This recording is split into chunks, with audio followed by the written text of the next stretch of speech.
Okay, so this is my little helper for the day, Evie Lynn Camp. Say hello, Evie. And we're going to show you guys a little bit about pines in this area, common pines, okay? So Evie, grab me that first pine over there. This is Virginia pine, Pinus virginiana. Usually has mottled bark, kind of orange peely from what I've seen. I do need to give you a heads up though and say that bark, really tricky indicator if you're using it to try and identify pine types, because a lot of it looks like one species looks like another species, and they'll say, oh, it's deeply fissured, and then you'll find one and it won't look that way. So bark's tricky. The easiest way is to use your handy dandy measuring device, like your ruler, a ruler. And so Virginia pine, usually thin, kind of lanky, gross, but it has, if you want to pull off, can you pull off one of these needles for me, Peaky? One set of needles. Hold that for me. So just a couple inches long, 2 twisted needles. Oh, very good. So a couple inches exactly, 2 twisted needles for Pinus virginiana. Not quite the smallest cone. That cone on that branch over there is kind of broken down, but not the smallest cone, okay? Yeah, good. All right, now set that down for me. Now for the next one, yeah, that's fine. You can grab that one. So this is loblolly pine, Pinus taida. Usually needles around 5, anywhere from 5 to 9 inches long in bundles of 3. Go ahead and measure that out and see if we're anywhere in there. Very good. It's a little over 5 inches long. Good. Bundles of 3. I think we're missing one there.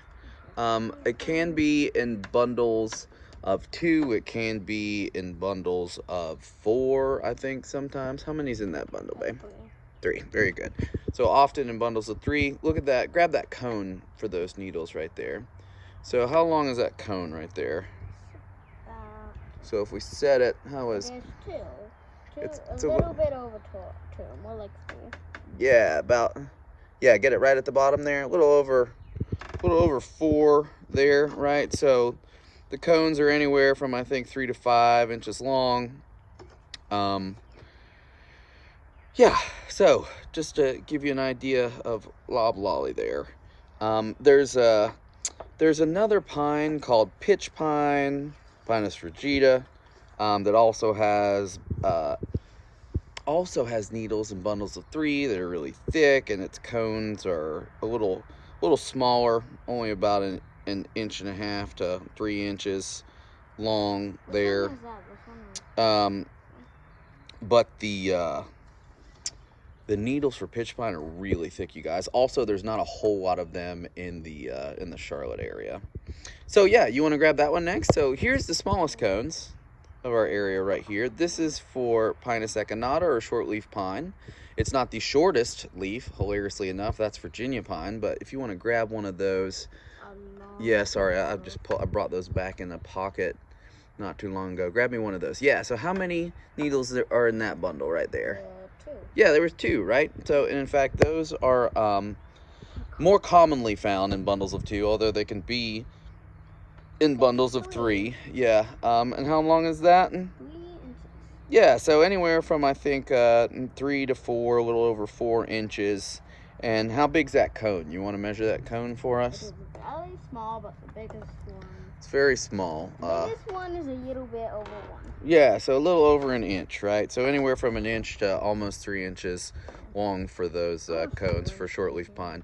Now grab that one right there, Amy. Yeah, so here we got, this is eastern white pine, Pinus strobus. You can see it's got a different, it's got an easily recognizable cone. The cone looks a little different. It looks more wide and stuff. Yeah, a lot of space in between all those scales. Go ahead and grab us one of those pine needles off of the white pine right there. Mm-hmm. Oh, you already got one. Oh, no. So this is a different one. Grab me one of these. Tell me how many needles are in one of those bundles, maybe. About 10. Yeah. You've got a couple bundles right there, right? So if you've got 10 in a couple bundles, there's actually 5 needles in one bundle right there. in the eastern white pine. So that one also has kind of a blue-green needle color to it. A little more flexible. Okay, a little over 3 inches. Easily recognizable by its foliage. Okay, and then, boom.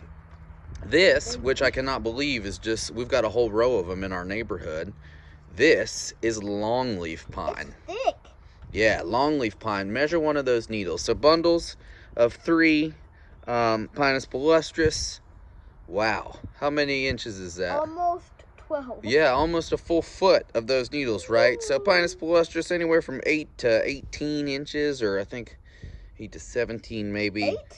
8 to 18 inches, usually in bundles of 3, right? There was 3 in that bundle. So we've got, there used to be huge tracts of old growth forests filled with, or huge tracts of old longleaf pines. And you can see the giant cone that they have. 6. Very good. So the cones are anywhere from, anywhere from like 6 to 10 inches. Usually about 2 to 3 inches wide. Now what I don't have is a slash pine, which is actually in between, which is Pinus elodii. Anywhere, it's somewhere between the loblolly and the that's that Virginia pine. Anywhere between these things. Those are the dried male cones. Yeah, so those are the boy parts. So this longleaf pine here is there's a pine between this one and between the loblolly that's called slash pine or Pinus elodii, and it has needles and bundles of 2 or 3. The branches have kind of a broom look at the end of them. They kind of look like brooms. And slash pine needles are a little shorter than the longleaf pine. They're from about 7 to 9 inches. This twig is about 5. And the cones are smaller. The cones on slash can be anywhere from like 2 to 6 inches. All right, so just kind of giving you guys a breakdown of all the local pines. I really thank my helper here. Thanks to helper Evie. Your daughter. My daughter, for doing a great job showing us around the different pines that we find commonly around here. You want to do an outro? Huh? No. Say peace. Huh? I know I'm a YouTuber, but no. I know I'm a YouTuber, but no. All right, guys.